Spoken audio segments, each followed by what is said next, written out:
Hey guys, welcome to another episode of Fishing West. I'm your host John B.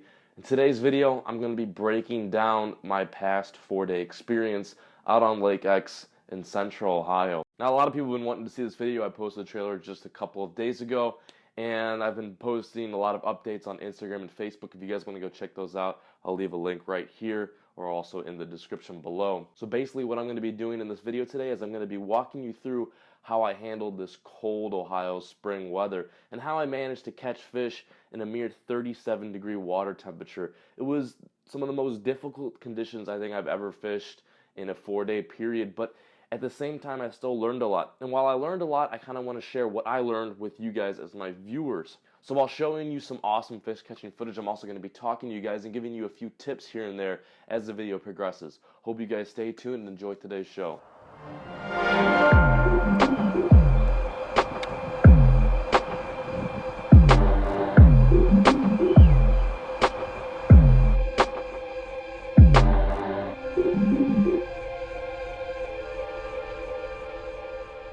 The lake that I was fishing the past 4 days is Lake X in Central Ohio. This is a very dynamic lake, a lot of laydowns, quite a few docks. The only thing that is really missing is the depth, which made it extremely challenging for me to find these fish when the water temperature was ranging between 37 to 39 degrees. Oh, nice. Nice largemouth right there. First fish of the day.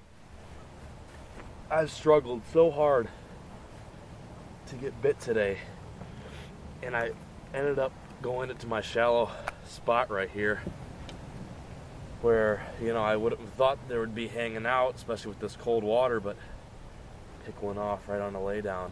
I'm gonna get back out there right now. Gonna try to pitch a couple more pitches back in there and see if I can get another one.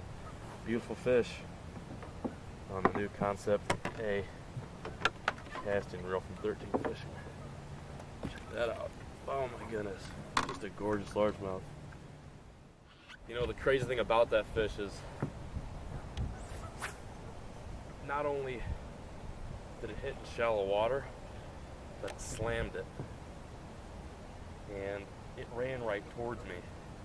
I was able to pick up the line real fast with that 7.3 to 1 gear ratio. But I'm just so puzzled right now, to be honest. I started off throwing the Concept A in deep water, and I started throwing reaction baits, and I was getting bit. I broke off on a fish, but it just didn't seem like that was a solid pattern, so I went into shallow water. I went to Rip Rap, I went and fished Chunk Rock, nothing there. And the reaction bite was dead. No matter how slow or how fast I'd fish it, it just wasn't there. And by the time I finally caught this fish, it was 5:30. Things were really starting to slow down, and I had a very small opportunity to catch any more fish, which I didn't. It was a real shame, and I really got frustrated, mainly because at the beginning of the day, the conditions were ideal. I had little to no wind, I had high suns, no cloud, and the air temp was somewhere around 36, 38 degrees, and that just meant the water temperature was only going to get warmer. Unfortunately, within an hour of being on the water with those conditions, it completely flipped on me. I kid you not, wind started coming in, 20-mile-per-hour wind started coming in, it started to snow.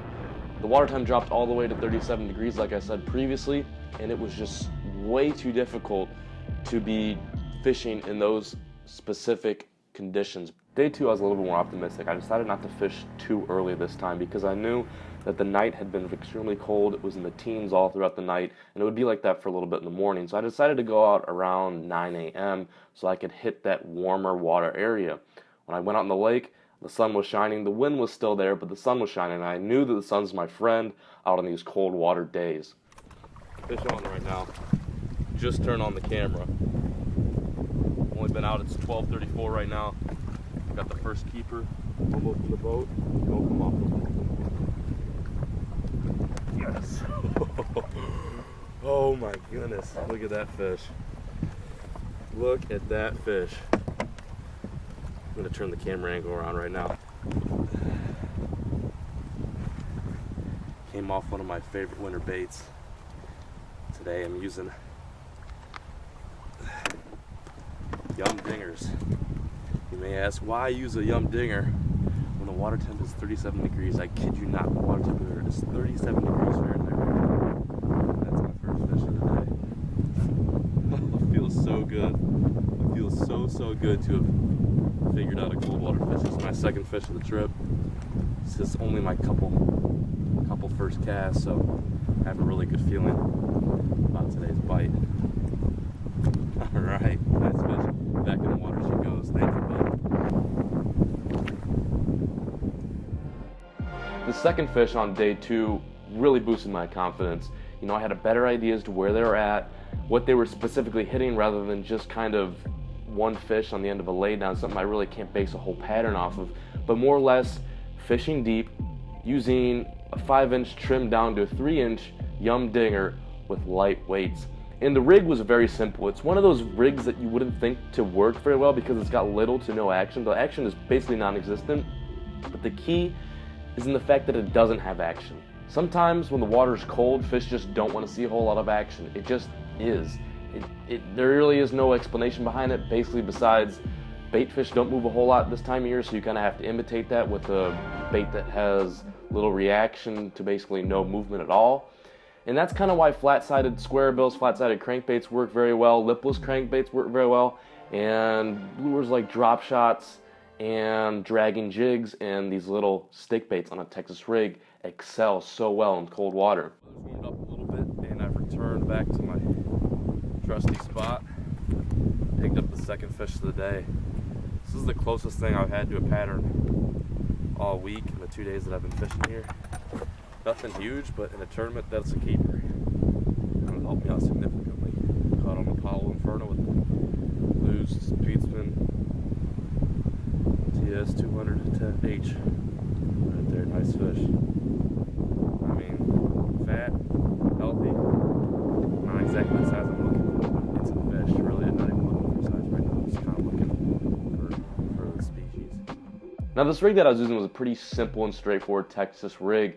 It was basically a Strike King 1/8 ounce tungsten bullet weight. I made sure I had tungsten when I'm fishing rocks. It makes a little bit of extra noise, and it also reduces the full-on size of the presentation itself. The actual worm that I was using was a Yum Dinger and watermelon red flake. I'm a huge fan of watermelon, and I thought the red flake would kind of give it a little bit of a sheen, especially with the sun shining down, and it's just a really great flake to have in your baits. I prefer black, red. I don't like to get too fancy with my colors. I don't think it makes a really huge difference, but the red really seemed to fit well with the watermelon, so I picked up the watermelon red flake rather than just throwing straight watermelon.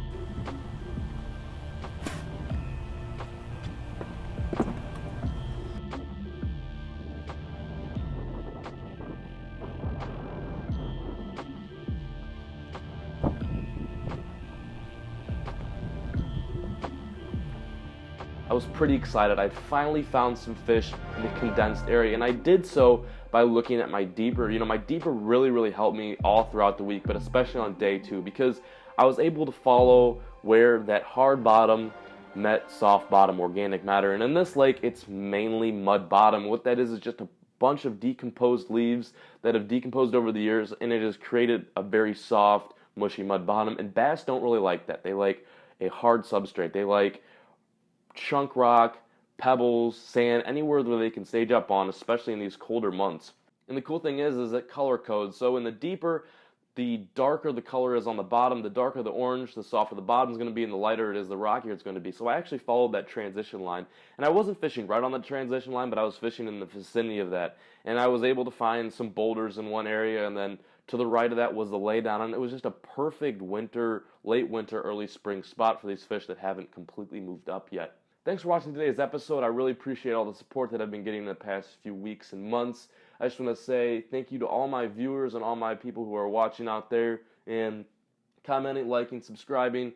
Also on the Instagram and Facebook page, I've been getting a lot of good feedback from there as well. If you guys are interested in checking those out like I always do, I'll leave them in the links below. If you guys are interested as to what I filmed with today, I'll leave that in the link below. I leave all my information in the link below as to equipment ranging from line, rod, and reel, lures as to where you can get those, all in the description. So if you guys have any questions in that area, check there. Feel free to comment in the comment section below. I'd also like to mention that part 2 of this video will be coming in a few days, if not next week. I'm going to be going to Illinois today. I actually leave in about 5 hours, and I'm going to be fishing with AP Bassin, hopefully. AP Bassin's pretty decent angler. I'm not going to give him too much props because I basically taught him everything he knows about drop shot fishing, even though he won't admit it. But maybe going to be fishing with him in a couple of days. going out on Shabbona Lake. They stuck some pretty good fish there. We're going to give it a shot, film a video here and there if possible. But again, thank you guys so much for watching. If you guys are having any questions, comments, please comment in the comment section below or shoot me a message. Thanks again, and I'll catch you guys next time on the next episode of Fishing the Midwest.